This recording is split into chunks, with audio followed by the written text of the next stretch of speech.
ఉమ్మడి నెల్లూరు జిల్లాలో వైసీపీ మాజీ మంత్రులు ఆ పార్టీ పెద్దల అక్రమ భాగోతాలు ఒక్కొక్కటిగా బయటపడుతున్నాయి. సైదాపురం మండలం కమ్మవారిపల్లిలో ఓ వైసీపీ మాజీ మంత్రి బ్యాచ్ భారీగా క్వాడ్ డంప్ చేసింది. జనసంచారం లేని ప్రభుత్వ భూముల్లో 500 టన్నులకు పైగా భారీ క్వాడ్ నిల్వలున్నాయి. అయితే ఆ మాజీ మంత్రి ముఖ్య అనుచరుడు వైసీపీ మండల అధ్యక్షుడు కీలక పాత్ర పోషించినట్టుగా గ్రామస్తులు చెబుతున్నారు. ఇక ఎన్నిసార్లు ఫిర్యాదులు చేసినా మైనింగ్ రెవెన్యూ అధికారులు పట్టించుకోకపోవడంతో వారు మంత్రి కొల్లు రవీంద్రకి ఫిర్యాదు చేశారు. మంత్రి కొల్లు ఆదేశాలతో అధికార యంత్రాంగం కదిలింది.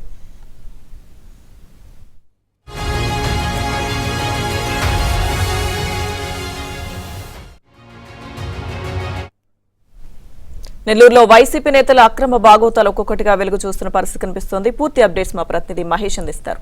మహేష్. లక్ష్మీదుర్గ నెల్లూరు జిల్లాలో ఉమ్మడి నెల్లూరు జిల్లాలో దాదాపు ఈ క్వాడ్జీ అక్రమాలు గడిచిన 2 ఏళ్ల వైసీపీ అధికారంలో ఉన్న సమయంలో దాదాపుగా 10,000 కోట్లకు పైగా క్వాడ్జీ మైకా వంటివి అక్రమంగా తవ్వి తరలించేశారు. 10,000 కోట్లకు పైగా కుంభకోణం ఇది. ప్రధానంగా చూస్తే ఇవాళ రోజున సైదాపురం మండలం కమ్మవారిపల్లె గ్రామ శివారుల్లో జనసంచారం లేనటువంటి ప్రాంతంలో దాదాపు 500 టన్నులకు పైగా క్వాడ్జీ నిల్వల్ని స్థానికులు గుర్తించి వాటిపైన పలుసార్లు అధికారులు కూడా కంప్లైంట్ చేశారు. అయితే స్థానికంగా ఉన్నటువంటి అధికారులు కానీ జిల్లా అధికారులు ఎవరూ పట్టించుకోలేదు. దీంతో నేరుగా వారు మంత్రి కొల్లు రవీంద్ర దృష్టికి ఈ విషయాన్ని తీసుకువెళ్లగా కొల్లు రవీంద్ర ఇమ్మీడియట్ గా అధికారులకు ఆదేశాలు ఇచ్చారు. అధికారులందరూ కూడా అక్కడికి చేరుకోగా మొత్తం కూడా ఈ 500 టన్నులకు పైగా ఈ క్వాడ్జీ నిల్వల్ని వాళ్ళు గుర్తించడం జరిగింది. రాత్రి దీన్ని మళ్ళీ అక్రమంగా వేరే చోటకు తరలించే ఎందుకు కూడా ప్రయత్నాలు జరిగాయి.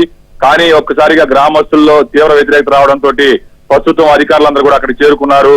గతంలో ఎన్నిసార్లు ఫిర్యాదు చేసినా కూడా వీళ్ళు ఎవరు పట్టించుకోలేదు. కేవలం మంత్రి ఆదేశాలతో వీళ్ళు వచ్చారని చెప్పి చెబుతున్నారు. ఒక మాజీ మంత్రి ఆయన ముఖ్య అనుచరుడు అలాగే ఈ సైదాపురం మండల వైసీపీ అధ్యక్షుడిగా వ్యవహరించినటువంటి నేత ఈ డంపు చేసినట్లుగా స్థానికులు చెప్పుకొస్తున్నారు. మొత్తం మీద దీని విలువ దాదాపు 4 కోట్లకు పైమాటే. ఒక క్వాడ్జీ టన్ను సరాసరిన అంటే తక్కువలో తక్కువ 80,000 వరకు కూడా ఉంది. దీన్ని బట్టి చూస్తే ఈ 500 టన్నుల విలువ 4 కోట్లకు పైమాటే. ఇంత పెద్ద ఎత్తున ఒకే గ్రామంలో ఈ 4 కోట్ల రూపాయలు విలువ చేసే ఈ క్వాడ్జీ ఉందంటే ఈ లెక్కన ఉమ్మడి నెల్లూరు జిల్లా మొత్తం మీద మాజీ మంత్రులు 3 మాజీ మంత్రులు ఒక వైసీపీ పెద్దల కనుసనల్లో ఈ వైసీపీ పెద్దల కనుసనల్లో ఇదంతా కూడా దాదాపు 10,000 కోట్లకు పైగా క్వాడ్జీని అక్రమంగా తవ్వి తరలించేశారు. ఇందుకు తెలంగాణలో క్వాడ్జీ తరలిస్తున్నట్లు అక్కడ మైనింగ్ అది పర్మిషన్లు తీసుకొని ఆ పర్మిషన్ల మీద ఇక్కడి నుంచి తరలించినటువంటి పరిస్థితి.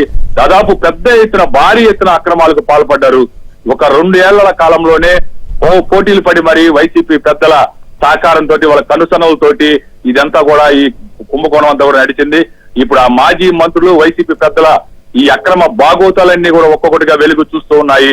ఒక్కొక్క ప్రాంతంలో అటవీ భూములు, ఆలయ భూములు, ప్రభుత్వ భూములు, చివరికి పశువులు తిరిగే పశువుల పోరంబోకు భూములు కూడా వేటిని వదలకుండా ఇష్టారాజ్యంగా ఎక్కడంటే అక్కడ అక్రమంగా తవ్వకాలు సాగించి పెద్ద ఎత్తున వేలాది టన్నులు కాదు లక్షలాది టన్నుల క్వాడ్జీని ఇతర ప్రాంతాలకి ఇతర దేశాలకు తరలించినటువంటి పరిస్థితి.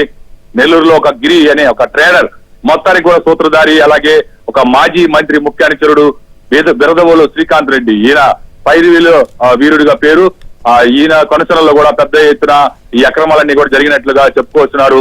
దీనిపైన ఇప్పటికే సిఐడి అధికారులకి అలాగే డీజీపీ, డిఐజీ వీళ్ళందరూ కూడా దాదాపు పోలీసు ఉన్నతాధికారులకు కూడా ఫిర్యాదులు అందాయి. ప్రభుత్వం కూడా సీరియస్ గా తీసుకొని విచారణకు ఆదేశిస్తే పూర్తి స్థాయి విచారణ జరిపితే ఈ అక్రమ భాగోతాలు మరిన్ని బయటకు వచ్చే అవకాశాలు ఉన్నాయి.